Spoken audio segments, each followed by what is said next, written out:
చాలా హుషారుగా ఉన్నారు.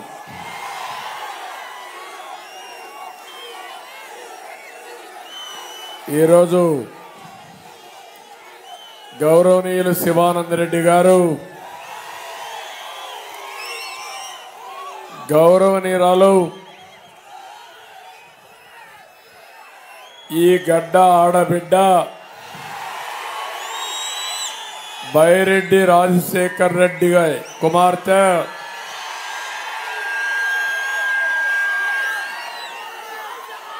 ఈరోజు నంద్యాల పార్లమెంట్ అభ్యర్థి అయినటువంటి శబరి గారు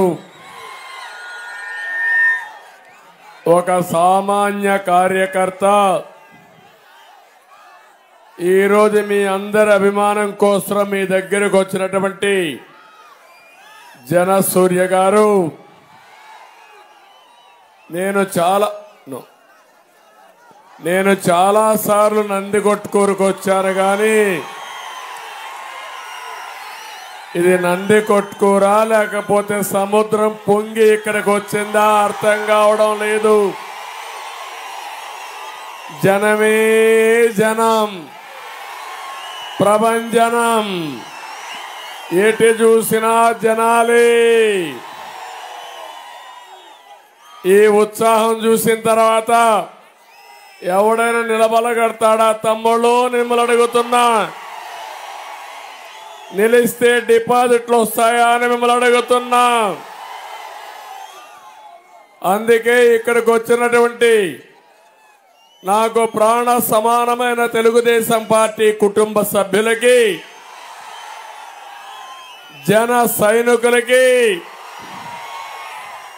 బీజేపీ నాయకులకు, కార్యకర్తలకు, ఎంఆర్పిఎస్ కార్యకర్తలకు, సోదరి సోదరమణులందరికీ, అదే మారిగా మా ముస్లిం సోదరి మణులందరికీ, ఆడబిడ్డలందరికీ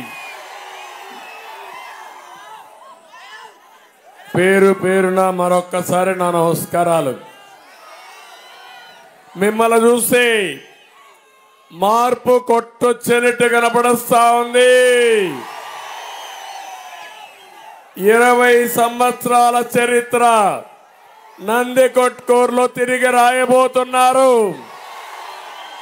రాస్తామని గట్టిగా చప్పట్లు కొట్టి హర్షాన్ని, ఆమోదాన్ని తెలియజేయండి. ఇది ఒక రిజర్వ్ నియోజకవర్గం. మీరు కొట్టే దెబ్బకి వైఎస్ఆర్ గుండె పగలాలి. ఇంకో పక్క ఇక్కడ స్పష్టంగా కనపడుస్తా ఉంది, అందరిలో తిరుగుబాటు వచ్చింది. ఎస్సీస్ లో ఎక్కువ తిరుగుబాటు వచ్చింది.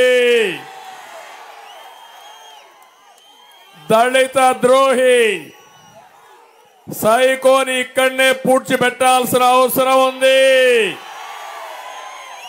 సిద్ధమా తమ్ముళ్ళు అని మిమ్మల్ని అడుగుతున్నా. అందుకని ఒక కొత్త చరిత్ర రాయడానికి ఈ నందికొట్కూరే ప్రారంభం అని చెప్పి కూడా నేను మీకు తెలియజేస్తున్నా. ప్రతి ఒక్క వ్యక్తిని, ప్రతి ఒక్క ఇంటిని, ప్రతి ఒక్క ఊరిని, ప్రతి ప్రాంతాన్ని నాశనం చేసిన వ్యక్తి ఎవరు తమ్ముళ్ళు? ఏ వర్గమైన ఆనందంగా ఉన్నారా? మీలో యువత మీరు ఆనందంగా ఉన్నారా? రైతులు మీరు ఆనందంగా ఉన్నారా? బీసీలు మీరు ఆనందంగా ఉన్నారా? ముస్లిం సోదరి సోదరులారా మీరు ఆనందంగా ఉన్నారా? ఏంటి పరిపాలన? చెత్త పరిపాలన, అవునా కాదా?